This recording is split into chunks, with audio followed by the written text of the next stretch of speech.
I'm Kenny Martin-Ocasio.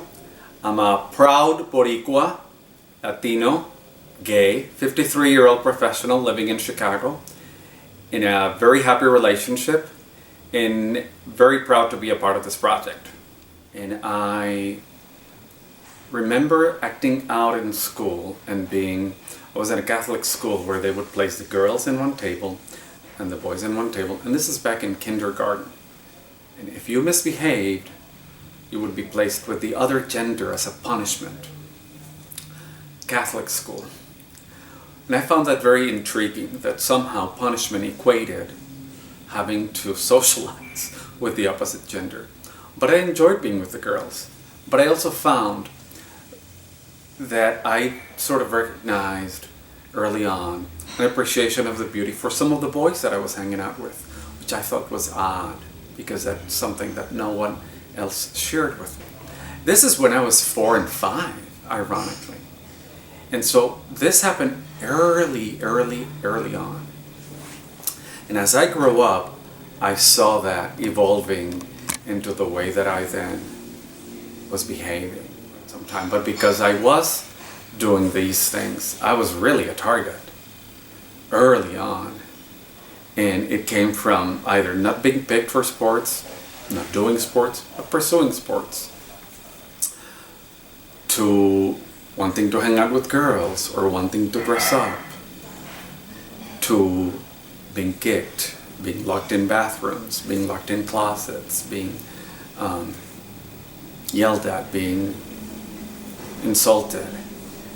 And that lasted for quite some time, until I began growing up, and sort of those same neighbors and boys that used to make fun of me saw me as an easy target to somehow do some sexual experimentation with.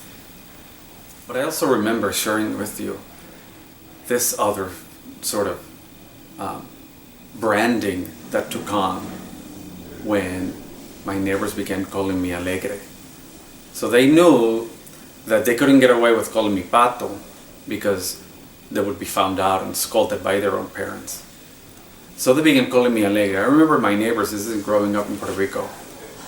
They were also from New York. They were sort of transplants as we were, as I was born in New York and raised in Puerto Rico. And when they coined me Alegre, I thought it was so cute.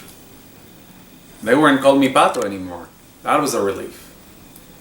I didn't have to hide from that, or I didn't have to pretend it wasn't aimed at me when I would hear it. But when they called me Alegre, I would smile, because I thought, oh, what a joyful name. Sort of took a new brand for me. It wasn't until later that I then learned of the term gay. Growing up in Puerto Rico, I didn't hear that. It wasn't until I was in like 9th grade that I heard, so this is what it means. And in actuality, the word translates to joyful and alegre. And then I thought, you know what, I don't mind it. But it was interesting to know that it was important for anyone who saw me as this to have to call me something, to have to find a way to denigrate and oppress. My ethnicity inspires my activism. My experiences of oppression inspired my activism. The fact that at my age, at 53, many gains have been made, and yet a lot of attention has been brought to us that has been so negative, that has resulted in so much violence against our community. All of that inspires activism. Wherever there is oppression, I think, and injustice and unfairness, that inspires me to the very least have an opinion, to say it, to be vocal, to share it, and to mobilize around it. That alone for me does it. As much pain that I experienced from bullying and attacks, I don't regret one single decision I've made, because they brought me to where I am today.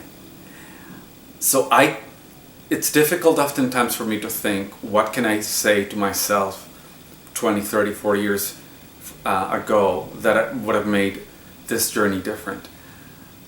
As painful as any of this has been, I really feel very lucky to be here alive and to have built the community of friends that I have, and to be in an amazing relationship with the love of my life, and to be first and foremost at a place where I truly love and respect myself.